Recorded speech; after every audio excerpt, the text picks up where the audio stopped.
Hey everyone, it's Lexie. So in today's video, I'll be sharing with you the books that I want to read over the winter season. So fall and winter, I would say mostly winter, is like my favorite time to read. I'm a December baby. I just love the cold. I love the snow, and it is like my favorite day to get cozy by the fire with a cup of tea and just kind of spend the day reading. And so these are books that I definitely want to get to over the next couple months with the winter weather and stuff. I feel like these kind of either have some like wintry vibes or they are just kind of very atmospheric books that I could lose myself in. So they're all over in terms of genre. So without further ado, let's get started. So starting up, this is a series that I definitely want to get into in 2025, and I definitely want to kind of like marathon through them. And it is the kind of Assassin's Apprentice, the Farseer trilogy. I know there's like a bunch of trilogies within this world, but I think you kind of start out with this one. And I'm really excited. I know this is like a darling here on BookTube. I know a lot of people have raved about this series, and so I'm really excited to kind of finally dive in. I've been holding out to until like the new year basically to kind of go into the series. Especially it helps, I believe all the books are out at this point, so you can kind of like marathon, but I've heard really great things, and especially because you follow these characters over like basically the course of their life. I think it makes for a really unique read. And so it says the kingdom of the six duchies, I think you must say, is on the brink of civil war when news breaks that the crown prince has fathered a bastard son and is shamed into abdication. The child's name is Fitz, and he's despised. Raised in the castle stables, only the company of the king's fool, the ragged children of the lower city, and his unusual affinity with animal powers provides Fitz with any comfort. To be useful to the crown, Fitz is trained as an assassin in the use of the traditional magic of the Farseer family. But his tutor, allied to another political faction, is determined to discredit, even kill him. Fitz must survive, for he may be destined to save the kingdom. Again, I've heard really great things about this, and I feel like kind of starting this in the new year in January, I think will be a great kind of kickstart to kind of the year of 2025 reading. Next, this is just kind of like a wintry cover that I feel like is the perfect time to kind of dive into this, and it is The Spy Coast by Tess Gerritsen. This is kind of her spy thriller murder mystery type book, and I feel like, just like I said, this cover alone is just like winter to me. So it says, former spy Maggie came to the seaside village of Purity, Maine, eager to put the past behind her after a mission went tragically wrong. These days, she's living quietly on her chicken farm, still wary of blowback from the events that forced her early retirement.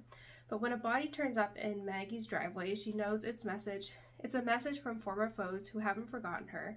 Maggie turns to her local circle of old friends, all retirees from the CIA, to help uncover the truth about who is trying to kill her and why. This martini club of former spies may be retired, but they still have a few useful skills that they're eager to use again, if only to spice up their rather sedate new lives. So I think this one sounds interesting. I've loved her I'm a big fan of the Brazilian Isle series. That's definitely one that got me into kind of murder mystery books in general. And I've liked her other books as well, so I think this one will be really fun. Again, like I said, it's just giving me winter vibes, especially kind of taking place in Maine. I think it'll be perfect to kind of read in this winter season. Next up, this was also a book that I feel like just has good winter vibes, and it is called Pearly Everlasting by Tammy Armstrong. This is a book that I saw at my local bookstore, and I ended up picking up a copy for myself. I almost dropped that there. But it says, New Brunswick, 1934. When a cook in a lodging camp finds an orphan baby bear, he brings it home to his wife, who names the cub Bruno and raises him alongside her newborn daughter, Pearly Everlasting. Growing up, Pearly and Bruno become inseparable, and the camp's woodsmen accept and embrace the tame young bear too. But all that changes when a new supervisor arrives, a ruthless profiteer who pushes the workers to their breaking point and has it in for Bruno. When the man is found dead, the blame falls on the bear. Soon after, Bruno is kidnapped and sold to an animal trader. Determined to rescue the only brother she's ever known, Pearly, now a teenager, sets off alone on a hazardous journey through the forest. In her quest to find him and bring him home through miles of ice and snow, eluding malevolent spirits and the cruelty of strangers, she will discover new worlds and a strength she never knew she possessed. So I think this sounds really interesting. Again, it's kind of giving that like wintry vibe, and I think it being also in New Brunswick, I think will also help with like that cold atmosphere. So this one sounds interesting. I don't know if there's any kind of magical realism in this or not, so we'll have to go see how it is. But again, definitely something that I'll be keeping my eye on this winter season.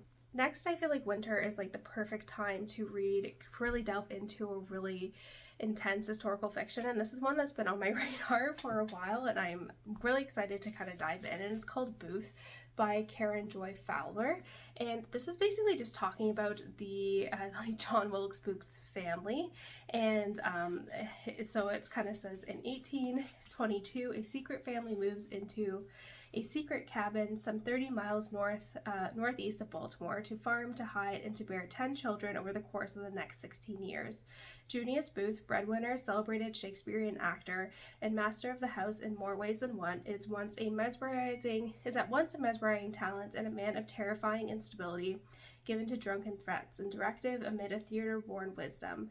One by one the children arrive, and year by year the country draws frighteningly closer to the boiling point of succession and civil war. But as the tenor of the world shifts, the Booths emerge from their hidden lives to cement their place as one of the country's leading theatrical families.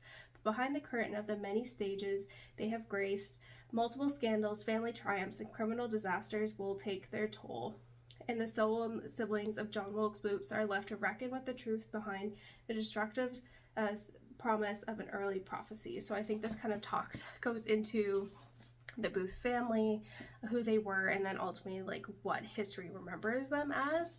So again, I've heard really great things about this one as well, and I feel like it's quite a chunky historical fiction, so I feel like winter is the perfect time to really sink my teeth into this one. And lastly, this is just a fantasy book that has come out recently that I'm really excited about, and it is The Courting of Bristol Keats by Mary E. Pearson. She is the author of the Kiss of Deception trilogy, which is one of my favorite of all times. I loved it when it came out a long time ago, so that's one of my favorite kind of fantasy trilogies, and so this is her newest installment, and how pretty are these like sprayed edges. But I really am excited for this one. It just sounds really interesting. But it says, after losing both their parents, Bristol Keats and her sister struggles to stay afloat in their small quiet town in Bowskeep. When Bristol begins to receive letters from an aunt she's never heard of who promises she can help, she reluctantly agrees to meet and discovers that everything she thought she knew about her family is a lie.